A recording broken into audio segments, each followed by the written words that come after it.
Doris Gil Santamaría se enamoró perdidamente de aquel muchacho que conoció en una feria ganadera en Buga. Su nombre, Helmut Bickenbach, 5 años mayor que ella y quien era considerado uno de los galanes más atractivos de Colombia en esa época. ¿Qué tal amigos? Bienvenidos a mi canal, yo soy Lucero y hoy te contaré la historia de la bellísima Miss Colombia 1957, Doris Gil Santamaría. Te invito a suscribirte, dar un me gusta, comentar y compartir. Y ahora, comenzamos. Doris Inés Gil Santamaría nació un 6 de septiembre de 1939 en Medellín, capital del departamento de Antioquia, Colombia. Doris era hija de William Gil Sánchez y Sofía Santamaría Villegas. Creció con sus 3 hermanos, Norman, Christian y William.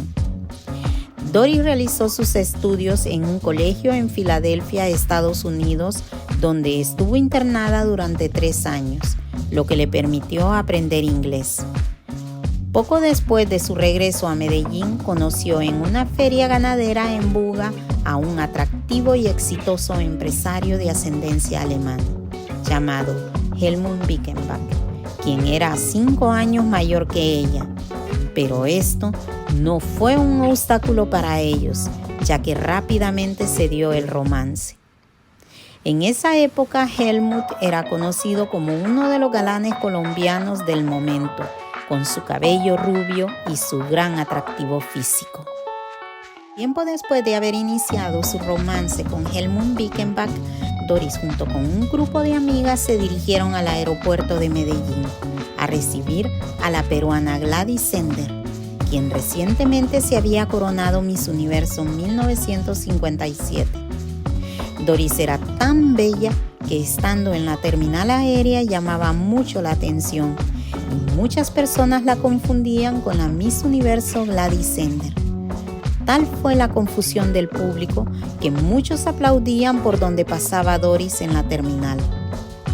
Esto llamó la atención de los miembros del Comité Departamental de Belleza y fue entonces que le pidieron autorización al señor William Gil Sánchez para que permitiera que la bella Doris representara a Antioquia en el tradicional reinado de Cartagena, donde se escogería a la señorita Colombia.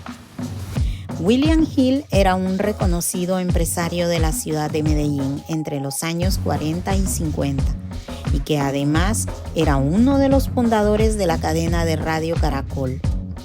Finalmente, el señor William Gil concedió el permiso. Doris también aceptó la postulación, pero condicionando que no fuera por decreto, sino elegida por el pueblo, lo cual en efecto ocurrió. El padre de Doris se encargó de promocionarla por medio de piezas publicitarias. Quizá en ese momento pensó que en vez de ser un gasto podría llegar a ser una buena inversión. Mientras tanto, a Helmut no le parecía mucho la idea de que su novia se convirtiera en señorita Colombia, y así se lo hizo saber. El momento había llegado y el certamen Señorita Colombia 1957 en su 7ª edición daba inicio. Doris llegó a Cartagena un poco desanimada, ya que su novio no estaba de acuerdo con su participación en el certamen. Pero con el transcurso de los días, la bella Doris se ubicó como la favorita del público, lo cual la animó y la convenció que podía ganar la corona para su tierra, Antioquia. Era 11 de noviembre de 1957. Había 14 concursantes provenientes de diferentes departamentos de Colombia. Al final del evento, la señorita Colombia 1955, Ligia Esperanza Gallón de Santander, coronó a su sucesora, Doris Gil Santamaría, con medidas 92, 54, 93, estatura 1,69 m, ojos oscuros, cabello castaño oscuro y tez trigueña. Y es que para el jurado, Doris no pasó desapercibida en ningún momento con su belleza y encanto popular.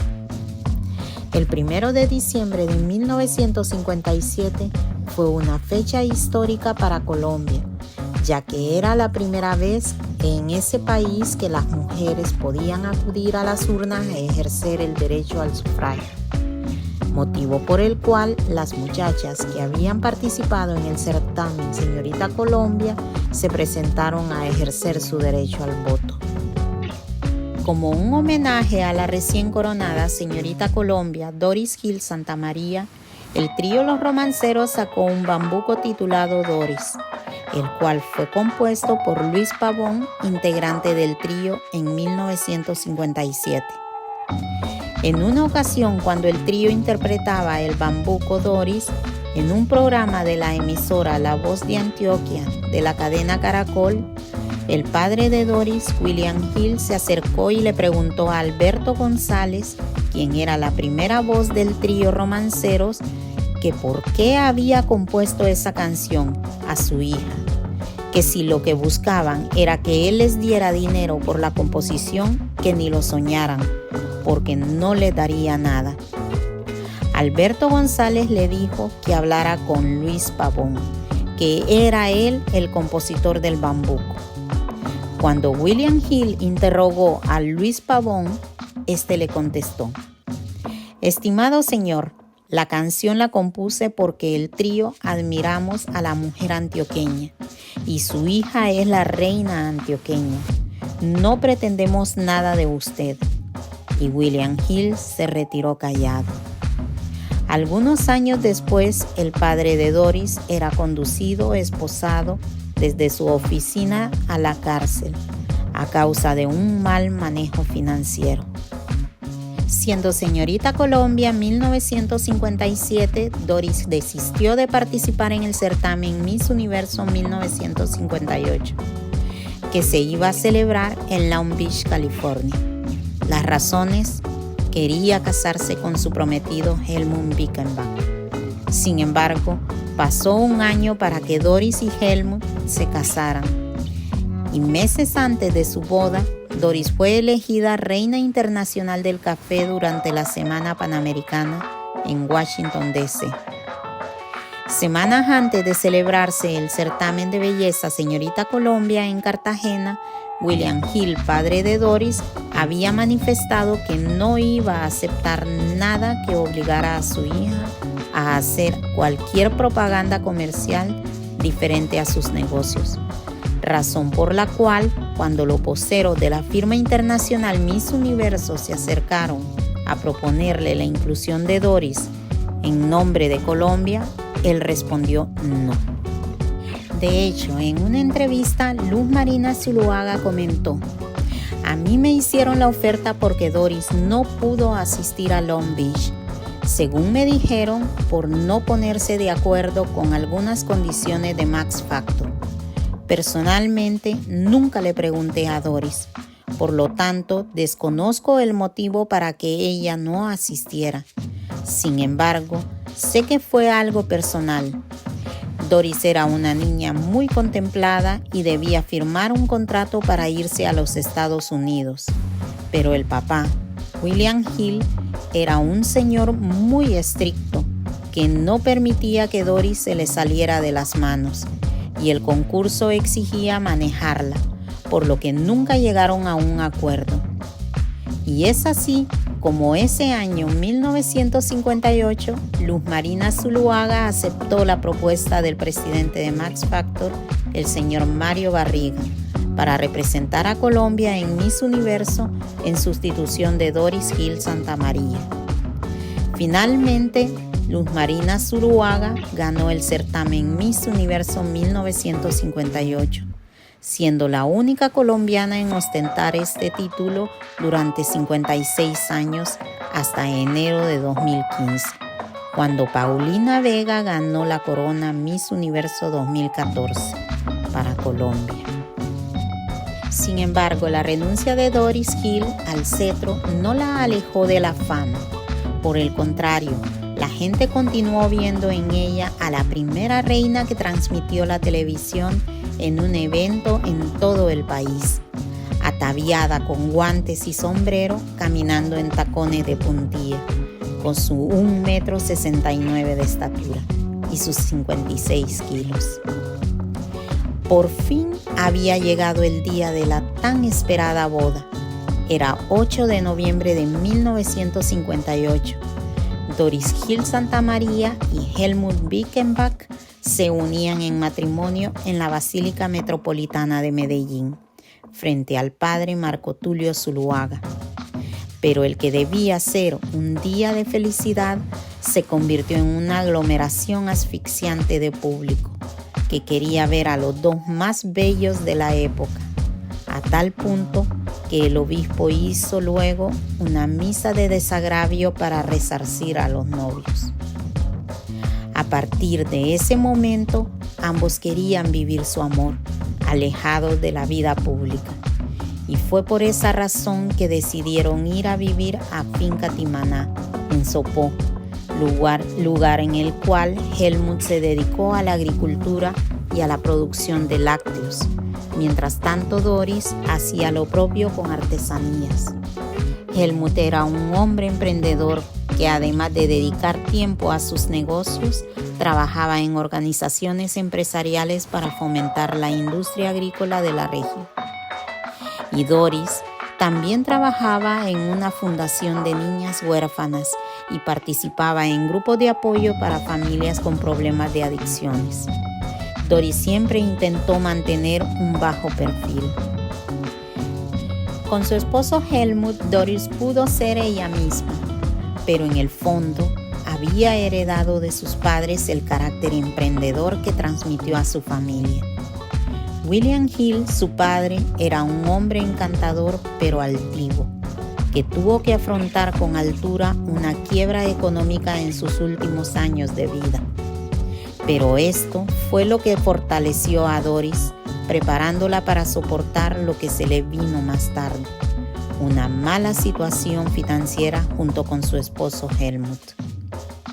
La madre de Doris, la señora Sofía Santamaría, era una dama tan bella que detenía el tráfico. Tomó sola las riendas de la casa al enviudar y sobrevivió gracias a sus ventas de empanadas, chicharrones, antigüedades y marcos que ella misma hacía. Doña Sofía Santamaría fue además la primera mujer que manejó un carro en Medellín y una de las pocas que se casó a escondidas.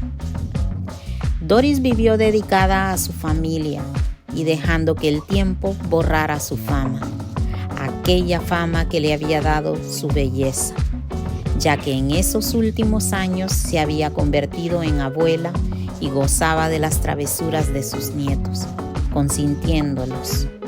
Era una mujer tan discreta que su trabajo de obras sociales era casi de incógnita. En Sopó, cerca de Bogotá, les enseñó a tejer a las mujeres del campo y a exportar sus productos. Y en 1992 fue nombrada una de las mejores ejecutivas antioqueñas. Doris también emprendió un negocio similar al de su madre, venta de artesanías, quesos, dulces y pan de yuca, en una casa de techos rojos en la desviación de la entrada a Sopó. Heredó de su madre el gusto por las antigüedades y también de ella y de sus años de gloria el placer de verse elegante. Algunas personas la reconocían y le preguntaban por sus épocas de reina nacional. Ella ya tenía preparada una frase para no darle vueltas al asunto. Ser reina solo sirve para que los peluqueros lo atiendan a uno ligero.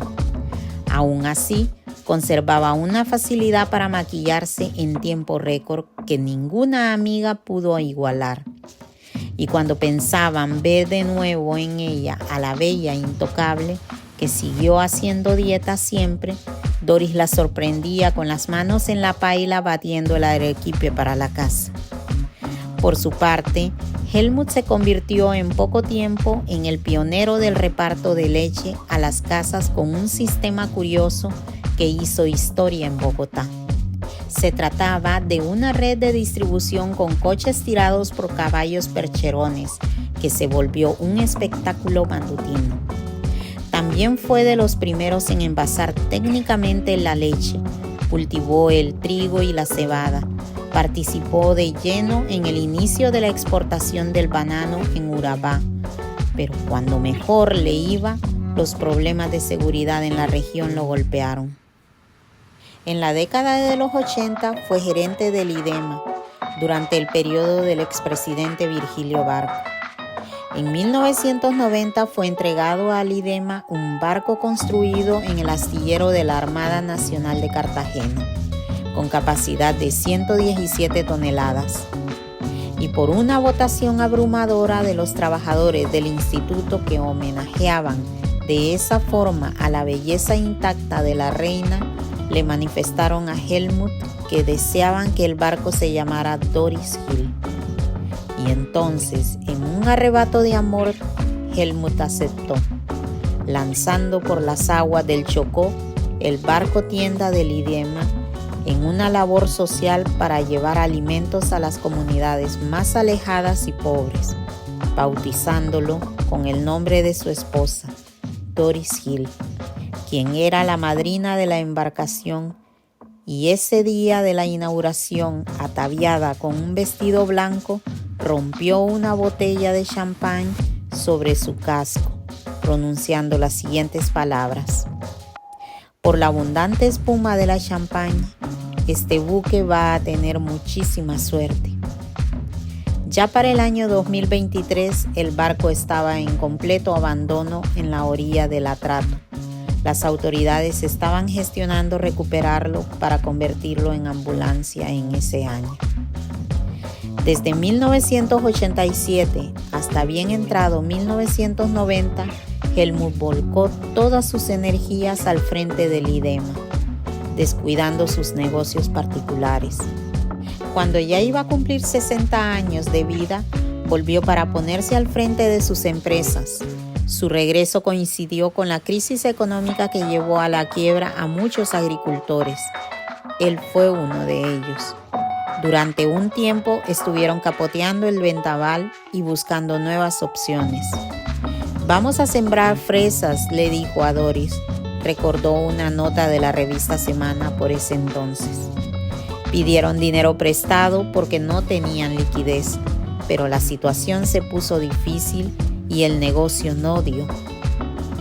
Fue saliendo poco a poco de los centenares de empleados que llegó a tener para tratar de salvarse. Luego fueron entregando como dación de pago uno a uno los inmuebles que tenían, hasta que entregaron lo que más querían, la hacienda Timaná, propiedad familiar desde hacía medio siglo. Quedaron en la física calle, dijo un amigo de ellos. Eran los tiempos en que Colombia asistió a dos hechos que marcaron el país. Se disparó el secuestro, en especial por parte de las FARC, y se inició el éxodo de miles de colombianos hacia el exterior para refugiarse de los avatares de la violencia y de la crisis económica. Sin embargo, la pareja mantuvo intacto su amor por el país. «De esta tierra no nos vamos jamás», decía él. El matrimonio entonces decidió refugiarse en una pequeña finca en Nocaima, Cundinamarca, donde pasaban los días sembrando plantas y entregados a la jardinería. Ella tenía 63 años y él tenía 69. Ella, por su parte, siguió al frente de las artesanías y permaneció unida a sus 3 hijos, Cristian, Dorotea y Johanna, con una voluntad paisa que avasalló cualquier dificultad. El fino humor de Helmut y su ironía comulgaban con la sagacidad de Doris, su inteligencia práctica y sus frases acertadas. Podría decirse que vivieron muy felices hasta que llegó ese día, 26 de diciembre del 2002, en el que Doris, vestida siempre de forma clásica, viajó con su esposo a la finca que él tenía en Anolaima, un antiguo trapiche. Pero en la vía hacia La Vega ocurrió lo impensado. Fueron secuestrados por las FARC, quienes exigían por su liberación $3 millones, cantidad que ellos no tenían. Los secuestradores habían decidido liberar a Doris, pero ella se negó a abandonar a su marido. Ella tuvo la oportunidad de irse, pero quizá, y solo quizá en ese momento recordó que por él, por Helmut, había renunciado a la corona de señorita Colombia que había ganado. Y quizá también recordó que el día de su matrimonio, en 1958, en la iglesia, ella le dijo segura y firme: hasta que la muerte nos separe. Lo cierto es que 45 años de amor terminaron en una terrible tragedia cuando ese lunes 23 de junio del año 2003, casi 6 meses después de haber sido secuestrados, fueron ejecutados por sus captores de las FARC. Doris se abalanzó para proteger a Helmut y al hacerlo recibió 7 impactos en su cuerpo. No lo pudo salvar. Ambos murieron abrazados. Y así, en una vereda de La Palma, en Cundinamarca, terminó una de las historias de amor más sonadas en Colombia. Doris, al momento de su muerte, tenía 63 años y Helmut 68. Doris estaba tan enamorada de Helmut Bickenbach que en una entrevista para la revista Aló en 1999 contó que para poderse ver con él a solas en Cartagena, se escaparon en una moto antes del desfile privado en traje de baño, al que llegó despeinada y con las piernas engrasadas. Ella desde ese momento sabía que no iba a ir a Miss Universo, y así se lo hizo saber a los organizadores. Por su parte, Helmut dijo en Cartagena: Doris es la mujer más bella del mundo, y no digo más. Y bueno, amigos, esta ha sido la historia de Doris Inés Gil Santamaría, una hermosa mujer que dio su vida por seguir a su amor hasta la eternidad. Si te ha gustado este video, te invito a suscribirte, presionar la campanita de notificaciones, comentar y compartir. Hasta pronto.